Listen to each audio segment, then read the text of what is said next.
Happy Wednesday, everyone. First of all, I would like to check if you can hear my mic or you can hear me. Thank you, Wilbur, for confirming that. Let's just wait for the go signal from our support, Genesis. May I ask uh, Brother Genesis to at least tag everyone so that they will be informed? Thank you.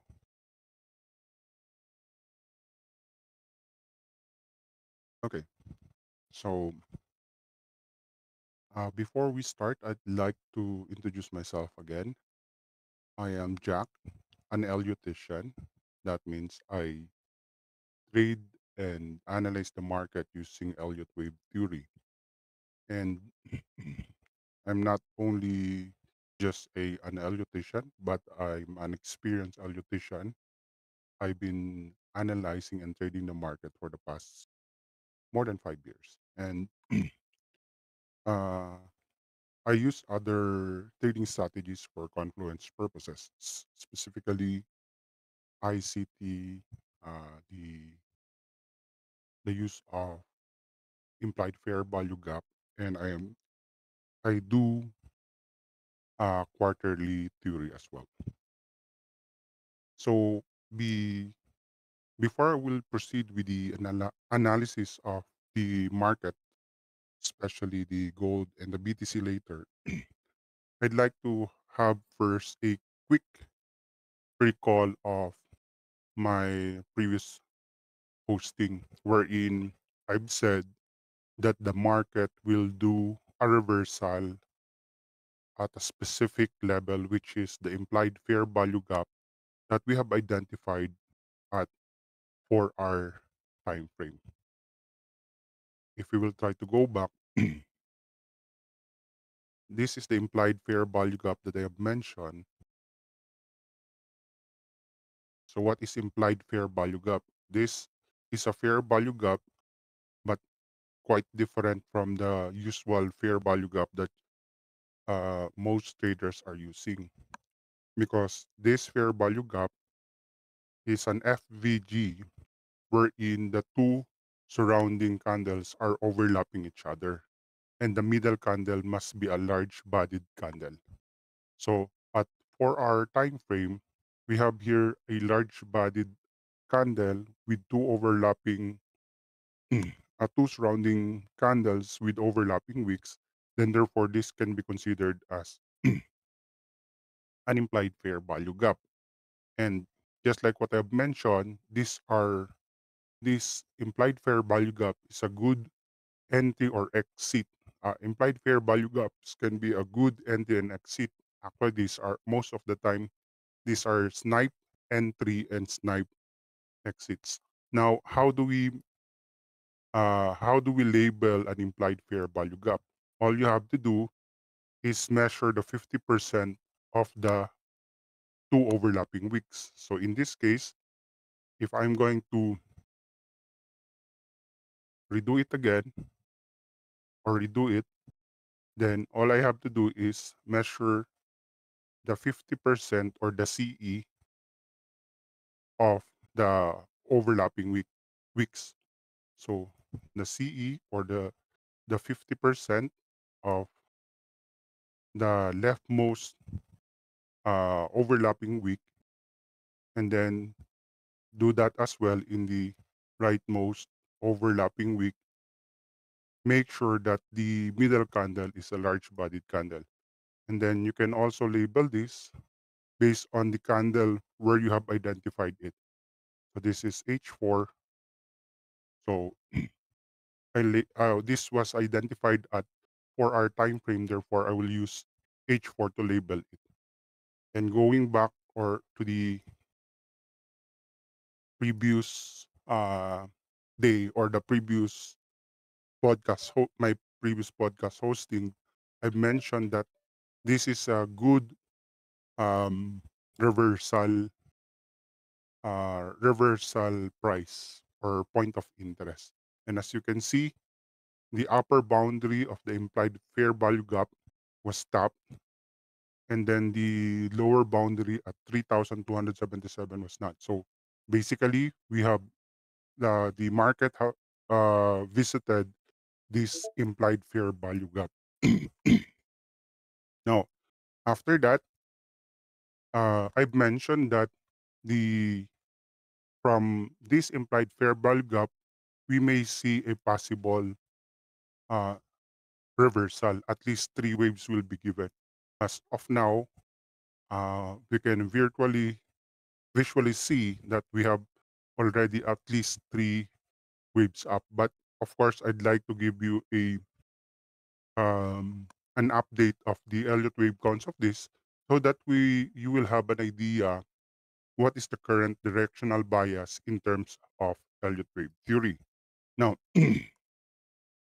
now that I have mentioned this point of reversal, which is based on the implied fair value gap, later on I'll continue with the recent count, but let me just give you the overall structure of the gold in terms of Elliott wave theory. I have identified, if you have been monitoring all my podcast hosting, I labeled the following as an ABC, another ABC here, an ABC here, and then a possible leading leading diagonal. So when you say leading diagonal, this is the only time wherein the wave 4 is allowed to go beyond the territory of wave 1, but should not go beyond the territory of wave 2, or else this will be invalidated. Now, for those who are asking, um, Jack, is it okay that your wave 3 here is the shortest? The answer is no. Uh, because regardless whether the motive wave is diagonal or impulsive, or impulse or diagonal motive wave, wave 3 should not be the shortest. But I've already explained why I have considered this counting, simply because in most I did an averaging. Most of the most of the brokers will give us a wave 5, which is the shortest. But using the TVC, you will see here that the wave 3 is the shortest. But again, just like what I have said, I did random testing, or I did some averaging, and I checked the different brokers, and most of the brokers will give you a wave 3 that is not the shortest. So I will consider this first as a leading diagonal, unless otherwise the the current reversal will go beyond this low here, because that will be another scenario, or alternative corrective scenario for gold.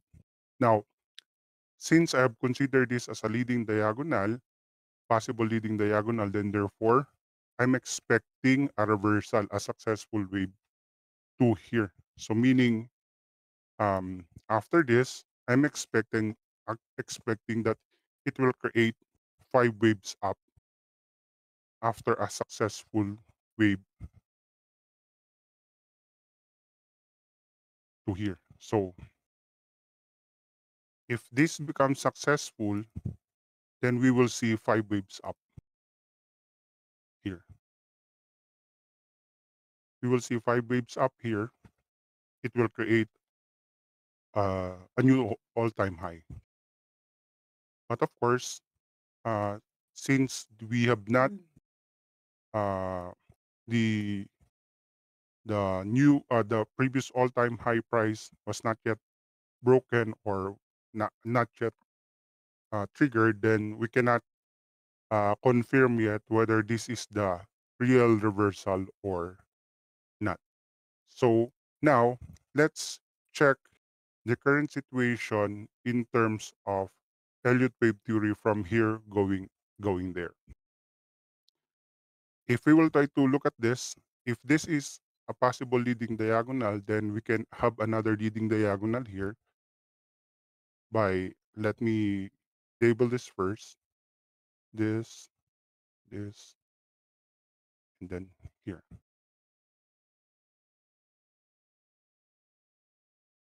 So let me check this if wave 3 is not the shortest. Obviously, the wave 3 here is not the shortest because the wave 5 is shortest among the 5 waves. So therefore, this is a valid leading diagonal.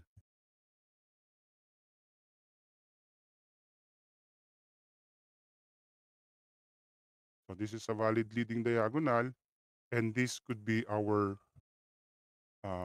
wave, our possible wave 2 here. And what we are experiencing since last July 17, the uptrend from July 17 can be the possible wave 3. So allow me to label it again to continue the degree, the higher degree. So from here to here to here and then to here.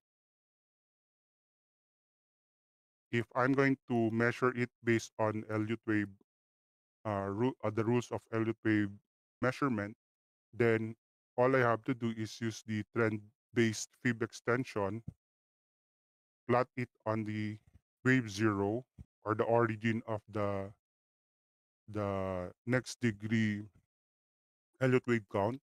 Then to the peak of wave 1, I'm referring to the encircled wave counts to the bottom of the wave 2. And then all I have to do is activate the levels for the golden ratio. The 1.618 or 100 or 161.8%. In this case, I will also activate the 1.414 fib extension. So the possible target for this wave encircled wave 3 here, based on Elliott wave theory, will be this particular price. And later we will check the internal waves here if reaching this will be possible. Now, before I will before I will continue with the internal wave concept, this let's have some recall of my previous analysis from this, and I'd like to give emphasis on the two vertical lines here that I have shared last podcast hosting. Let me start here. This was my setup plan for the podcast last time, and I was expecting that it will create 5 waves down as uh, as low as 3,284, and then we know that the lowest possible price that we got was around 3,120, close enough from my original analysis here. Of course, this can be refined depending on the internal waves going to the fifth wave here. And then after that, sorry, then after that, I've mentioned in my last podcast that the price of gold from this particular analysis, this is the exact analysis that I have shared and analyzed last time live. I